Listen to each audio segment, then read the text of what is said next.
All right, joining me in the Holder Hangout is a very, very special guest, Stacey Dales. Now, let me tell you the backstory. Oh boy. I covered UConn basketball for 2 years when I was working in Connecticut, and the national championship game in 2002 was that team versus You had to remind me. versus Stacey Dales' Oklahoma team. The girl was a beast. The woman was a beast.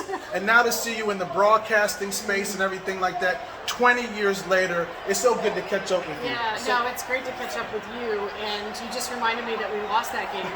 I had a good group of teammates, but we were not as good as Connecticut. That Connecticut team, I don't know even who could touch them right now.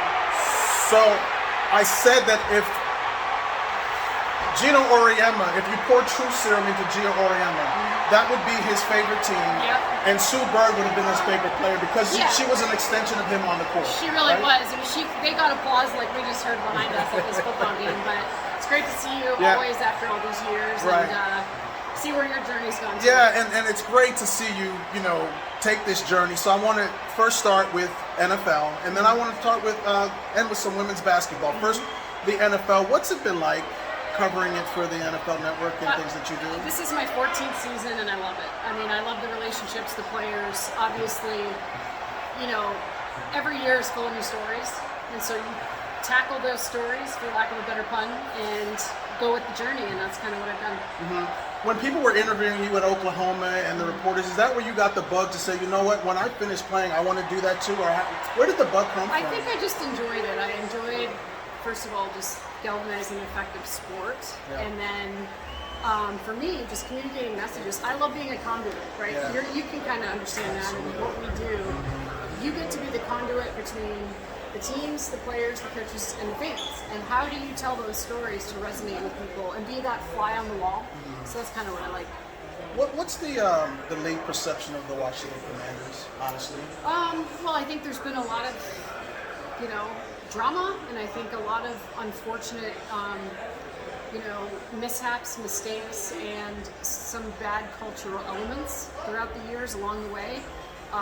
But I think people respect Ron Rivera, and I think certainly this Commanders team is trying to establish a culture that really befits who he is, and knowing some of the players like Terry McLaurin on this roster, really good guys, and you just hope to see positivity versus negativity, and you hope that negative stigma can be a part of the past and not the present or the future, and so you love the league, you love all 32, and you just want the best for each team.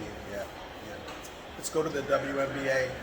Your thoughts 20 years after you played in that national championship game, the state of the WNBA, the state of women's basketball. Do you like where it is, watching it from an NFL perspective now? I think it's a great product. I live in Chicago currently, and my Sky have turned the tables over the last few years, and I was part of that inaugural team. So to see them win a championship recently, and to see what Candace Parker and Sloot and all those gals have accomplished, I'm proud of it. I think the game is competitive. I think that you can't get much better in terms of the best basketball in the world than the WNBA.